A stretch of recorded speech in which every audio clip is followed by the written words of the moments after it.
State University, Faculty of Commerce, Political Science Department, Dr. اشrف Senior Associate Professor for Politics, Political Science, Session 5, Groups A, B, C, English sections, and Arabic, انتظام, وانتساب. Today we're going to cover decision making. This is really a vital topic for your course this semester. So if you would like to understand word decision, these decisions, so you have really excuse me, you have really to study the process of decision making. This is kind of psychology of a choice.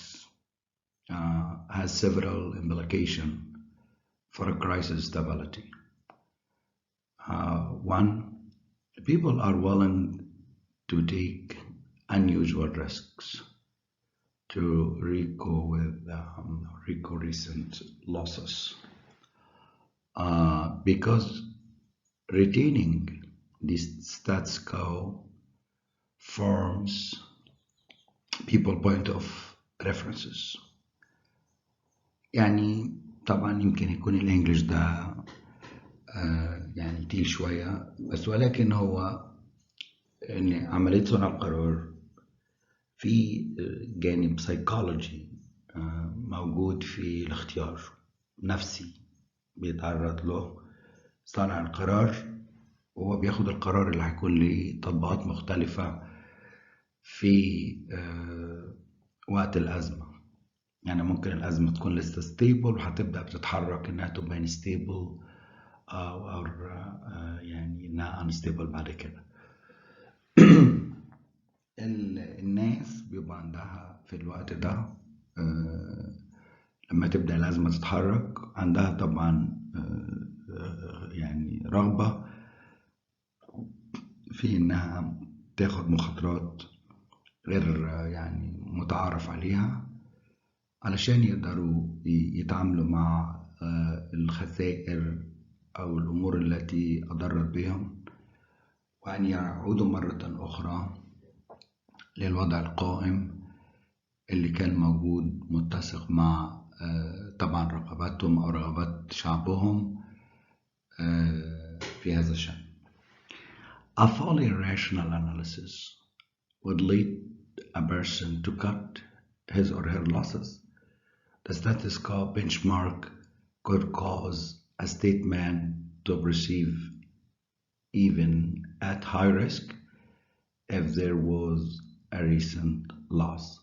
هنا برضو في decision making في كل الأفكار المتعلقة بالاختيار العقلاني أو التحليل العقلاني بخلي دايما الشخص بيقدر إن هو يفكر إزاي أقدر أوقف الخسائر المتتالية وأحاول أرجع للوضع القائم، وده بيخلي الستيتمنت preserve even at high risk، إنه بيرجع يدور على يعني إيه يعني البنش مارك أو الخط اللي هو أو الوضع اللي هو بيخليه يقول أنا عايز أعيد الوضع القائم ده. في بعض الأوقات بيبقى الديسيجن ده فيه هاي ريسك كبير جدا للخسائر اللي يعني موجودة حاليا. Decision making as a topic, it's very crucial, as I said, very vital. This danger is high when both sides feel they were losing. ده بيقابلنا في فكرة لو في دولتين داخلين في صراع مع بعض وياخدوا قرار إنهم يحاربوا بعض مثلا، فده بيبقى القرار هنا خطر في الجانبين unless the state which has been victimized adjust to the lowered benchmark. هنا بقى نرجع نشوف لو كان في دولة حست إنها ممكن تعمل adjustment للخسائر أو تتفهم ان consequences في اتخاذ قرار يؤدي إلى الحرب أو استمرار الحرب. It may take unusually high risk to regain its previous positions. إنها صعب ترجع تاني للوضع اللي كانت عليه. Thus causing the opposing states to respond to the escalation. هنا بيبدأ الدولة التانية ما بتتصاعدش. وده اللي احنا بنسميه اللي هو زي الارمز ريس. لو انت مش قادر catching up your enemy so you should stop. لأن كل ما انت بتزود في الميليتري spending ده بياخد من أساسيات كتيرة في المجتمع، فممكن to lead to collapse for the state. The decision making to a statesman may decide to strike for an enormous loss appear almost certain, even though standard probability utility calculus would call for restraint in order to previous a small chance of escaping. وده برضو يعني it's really important إن رجل الدولة أو صانع القرار ممكن يضرب ضربة عسكرية لو الحرب يعني هتقدر تديله يعني فرصة إن هو يؤثر بخسائر كبيرة في الطرف الآخر. رغم إن ده كان طبعا ال probability utility calculus would call for restraints، مع إن الاحتمالات كانت في الوقت ده بتقول له لا ما تاخدش القرار ده. وده يمكن يديله الفرصة إن هو يقدر to escaping من الموقف اللي هو فيه، وبالتالي إن يعني الاكتشينج في عملية صنع القرار between country A country D within time of war it's different than time of peace and actually we should count all circumstances around the decision makers.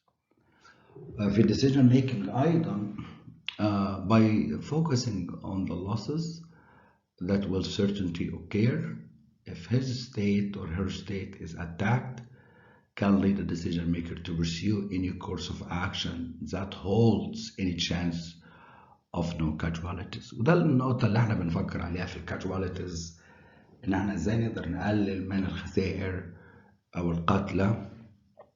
وبالتالي مهم قوي ان انت تعمل الكالكوليشن ان انت within time of war.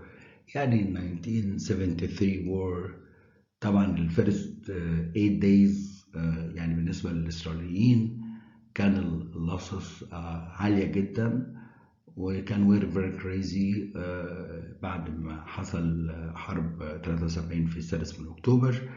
فهنا كان الإسرائيليين يعني begging United States إنها تساعدهم to resupply أو إن هم يشوفوا chance إن هم يعملوا أي course of actions على أساس إن هم يقدروا يعني يقللوا من كمية الخسائر الموجودة. Decision making may induce a child that is inferior in two senses. The selection process may eliminate an alternative that is strongly even anonymously preferred over the option finally chosen, thereby implying that the actual decision is inferior from a domestic political standpoint. ودي برضو very crucial برضو في decision making في اختيار صانع القرار في selection process. العمليات اللي بتتم عشان ياخد أو يعني رغبة في اتخاذ قرار معين، فممكن هو يعمل حذف لبعض الالترناتيفز رغم انها مثلا قوية، ولكن هو يعني يمكن ما يكونش مرتاح لهذا الاختيار، رغم ان هذا الاختيار ممكن يكون طوق النجاة بالنسبة له. لذلك الاكتوال ديسيجن ميكنج بيبقى في عملية صنع القرار غير برضو في الإطار، يعني الإطار النظري بيدينا different scenarios، لكن لما يبقى موجود في وقت الأزمة أو في عملية صنع القرار في طبعا أشياء تانية بتتدخل في اختيار البدائل. وإحنا بنحاول يعني في السيناريوهات ديت ندي تريننج للديسيجن ميكرز على أساس إن هم إزاي يعني يتفادوا بعض القرارات اللي هي ممكن تكون مهمة ولكن هم مش مرتاحين لها أو مش فاهمينها كويس. يعني زي كل كده إنسان يعني عدو بما يعني لا يعلم، يعني أي شيء جديد بيكرهه وما بيتعاملش معاه. ده بترجعنا إلى فكرة إن إحنا بنحاول نشوف الدوماستيك بوليتيكال ستاند بوينت، النقطة المهمة جدا للداخل بتاع بلدك. زي ياسر عرفات كده رفض إن هو يوقع في واشنطن في مفاوضات مع الإسرائيليين، لأن هذا التوقيع كان بالضغط الأمريكي كان يحمل ضياع للدومستيك بوليتيكال ستاند بوينتس بالنسبة للفلسطينيين. decision making كده يعني نقدر نقول إن احنا يعني we covered some guidance للtopic. فأنا يعني I encourage you guys my recommendation ان انت of course read it carefully from your book. عشان كده احنا بنقول مهم قوي ان يكون معاك الكتاب، مش يكون معاك يعني الباوربوينت او بعض الطلبة اللي هم الخارجين عن القواعد الأكاديمية اللي هم لسه عندهم مشاكل المراكز والسناتر والملخصات اللي جايين بيها من ثانوية عامة أو ابتدائي أو إعدادي. ما بيقدروش طبعا، يخافوا ان هم يمسكوا الكتاب وسكيرد ان هم تريد، وده فيري تشالنج وخطر. واحنا طبعا او انا في الامتحان مش يعني الامتحان ما بيكونش في as a written exam as I promised you ان انا اعمل لكم written exam. ان انت لازم تقرا كويس. you have to read to answer your questions. يعني you have to read carefully. فأنا I will not repeat يعني many orders or guidance or advices or suggestions I already يعني mentioned over the WhatsApp. For this topic it's really interesting which is democratic peace theory، نظرية السلام الديمقراطي. وده it's a very famous theory in world politics. يعني Bill Clinton applied the theory in Eastern Europe from the point that if you've really succeed to change the preference of your enemy from authoritarian, move him or her to be a democratic, and if you are a democratic, so war is unlikely. يعني بطريقة أخرى، إذا الولايات المتحدة نجحت في أنها تغير الصين، أو الصين نجحت في تغيير الولايات المتحدة على أنهم يتقاربوا في التفضيلات الدينية والثقافية والحضارية، فده ممكن يقرب الطرفين بطريقة أكتر من القرب بس في التريد أو التجارة. وده اللي بنقدر نقول عليه stability أو بيعمل البيس. يعني زي England and United States, Canada and United States, France and England يعني after World War II، إن الاثنين أو two states طبعا are sharing the same preferences. هنا بيقول لك في democratic peace theory if you really need to understand it في different يعني points point of views. يعني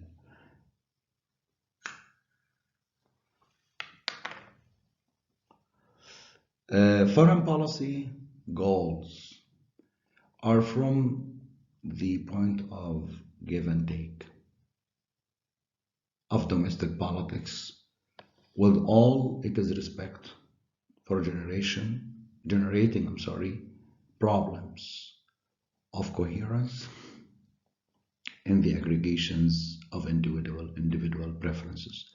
هنا دي النقطة اللي أنا اتكلمت فيها من شوية، بس يعني I understand يعني some of you guys still your English يعني need to really work hard on it. الأهداف السياسة الخارجية بتبقى عبارة عن يعني خد وهات من مخزون السياسة الداخلية.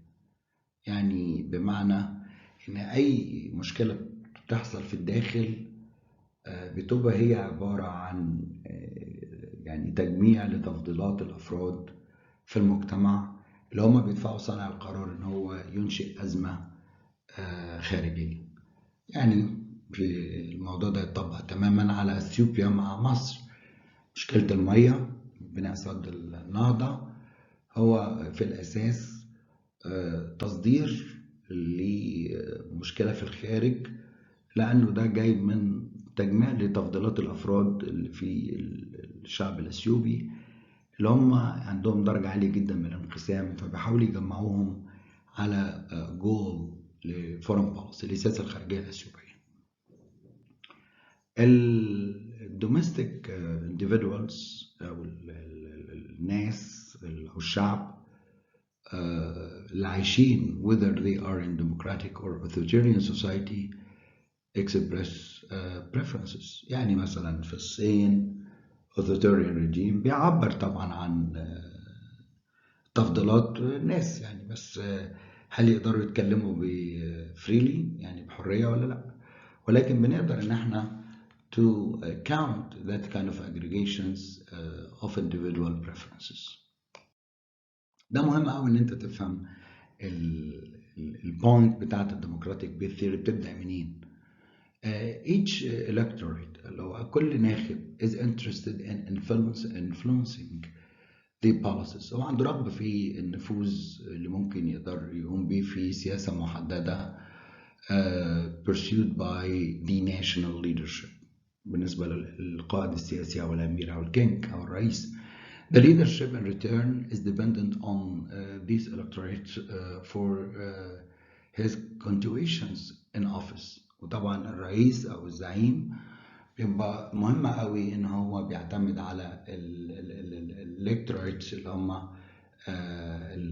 الناخبين اللي هينتخبوه عشان يستمر في المنصب. And so wishes to meet their desires، وعنده رغبة أن يقابل كل تفضيلاتهم to the greatest extent possible، على أي مدى ممكن أن يستطيع أن يحققه. لأن طبعا مش كل الطلبات تقدر أن تكون متاحة، لأن كل رئيس يستطيع أن يحققها لمواطنيه في كل دولة. في الديمقراطيك بيس أيضا the meaning of democracy is challenged. يعني معنى الديمقراطية طبعا debatable، يعني فيها كتير جدا من التحديات. Various rating structures to assess democracy are criticized for being too subjective, inconsistent, incomplete, and biased. هنا دي مهمة جدا، لأن كل واحد بيقدر يعمل definition للديمقراطي هتبص تلاقيه biased، منحاز، غير كامل، غير متسق، في طبعا نوع من السبجكتيفيتي أو التحيز برضو. وهنا دي نقطة مهمة جدا بالنسبة لكم، وأنا بحاول طبعا أتكلم عربي كتير في المحاضرة دي عشان بعض الطلبة يعني بعض الناس بتشكي يقول لك الإنجليزي تقيل على الولاد وما هم مش فاهمين حاجة. أفتكر ديت حجة البليد، يعني المفترض أنت you have to read carefully, improve your English، وأنا يعني unfortunately I have to provide يعني translations كأن أنا بشرح محاضرة بالعربي. The values in the usual definition are often the products more than determinants of the American past foreign political relations. وده بيطبق هنا على الولايات المتحدة الأمريكية في السياسة الخارجية أو سياستها، إن الفاليوز بتاعت الشعب الأمريكي تبقى موجودة في الآلية الديمقراطية وهم بيصنعوا القرار للحرب أو للسلام. في الديمقراطيك بيس there is not a strong consensus، يعني ليس هناك إجماع كبير about the nature of democracy، لأنها زي ما قلت لكم challenge debatable and whether it should include mass welfare. هل الديمقراطية معناها الرفاهية، distributive justice العدل الشامل، popular sovereignty السيادة الشعبية، or political participation أو المشاركة السياسية. It should be important to disaggregate the concept of democracy and specify whether and how each promote of hinder the pursuit of peace. ماذا يمنع من تحقيق السلام. It is not obvious they all contribute to peace. وليس كل هذه الأمور طبعا ما بتبقاش لها مساهمات مباشرة في تحقيق السلام. يعني الديفينيشن بالنسبة للديمقراسي أو إن أنت تجيب يعني إجماع على كل المفاهيم ديت بتختلف من دولة لدولة، بتختلف من نظام لنظام، وبالتالي يعني وأنت بتعمل يعني السلام بين دولتين مختلفين في الكالتشر وفي الباك جراوند وفي الكابابيلتيز، فأنت you have to really to think إن أنت you can't really have one model to apply for everyone. ما تقدرش تلاقي نموذج واحد وتاخده وتطبقه على كل الناس. There are different kind of peace with different causes. Negative peace, stable peace. يعني بنلاقي النيجاتيف بيس يعني حد عمل سلام ولكن مش عامل علاقات دبلوماسية حميمة. وفي ستيبل بيس اللي هو من الطرفين محققين ديجري من الاجريمنت على على ان هم pluralistic security community، واحنا طبعا بندور على فكرة الامن الجماعي وانه يكون يعني شامل ومقبول. يعني peace defined as absence of war. السلام يمكن أن نعرف بأنه بغياب الحرب. can be the result of foreign hegemony، أن الدولة القائدة أو المهيمنة تقدر تفرض السلام، وده من ال point of the power transition. الdominant يقدر يعني يفرض البيس على الميجتس. mutual deterrence أو التهديد أو الردع المتبادل، وده طبعا مهم على أساس أنه ممكن يحقق درجة من درجات البالانس اوف باور، أنه يعمل البيس لو هما الاتنين equal or the result of shared values and interdependence. وده برضو اللي هو الديمقراطيك بيس اللي هي بتتكلم على ان لو الدولتين زي كندا وامريكا they shared values of democracy and values of society of culture ودرجة من الاعتماد المتبادل، ده بيقدر برضو يحقق السلام. في الديمقراطيك بيس في assumption مهم جدا. Democracies are less likely to be involved in a crisis initiation because of what they are generally satisfied. ودي برضو بترجعنا للباور ترانزيشن، ان الهيجمون والجريت باورز يعني if they يعني gonna to achieve satisfactions war is unlikely. لكن لو هم عندهم parity plus dissatisfaction equal war، ودي الايكويجن اللي انا كنت يعني وضحتها لحضراتكم في المحاضرة، فده برضو مهم ان احنا نعرف. When a crisis involves a large proportion of democracies, the severity of using violence is diminished, although democracies are more likely to accept binding third-party intervention for resolve a crisis. وممكن الديمقراسيز يعملوا mediation أو إن هم ممكن يدخلوا الطرف الثالث such arbitration اللي هو برضو الميديشن أو التفاوض أو الحل النزاع efforts don't produce more successful outcomes for democracies compared to non-democracies.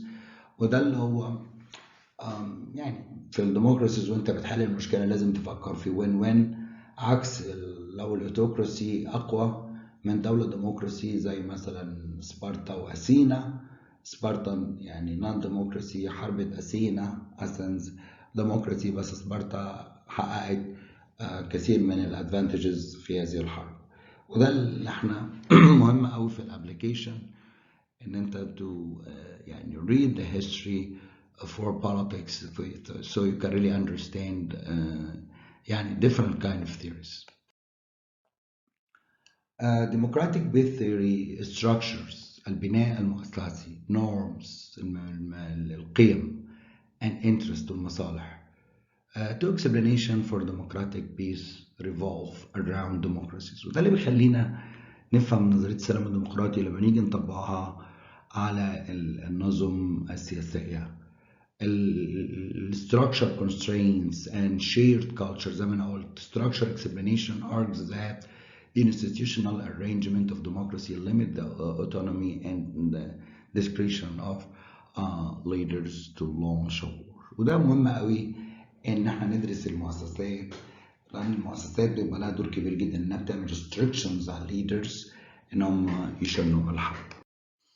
Shared cultures valued explanation argues that democracies externalize their domestic political norms of tolerance and compromise in their foreign relations, thus making war with others like them unlikely. لو الحرب صعب انها تتم بين طرفين شبه بعض او عندهم نفس القيم.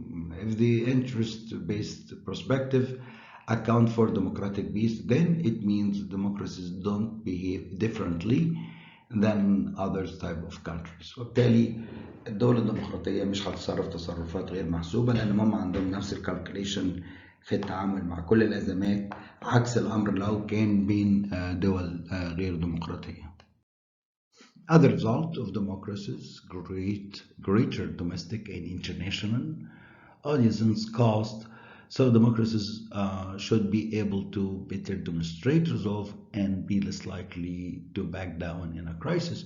وده اللي بيرجعنا برضه لنفس الكونكلوجن ان الديمقراسيز دايما بيبصوا الى فكره العائد والتكلفه وهم بيحلوا المشكله، لانهم ما بيقدروش يرجعوا يعني يفكروا في ان احنا ممكن نعمل initiation الكونفليكت، لانه هيبقى يعني costly مكلف وممكن يهدد النظم السياسية في الدول دي.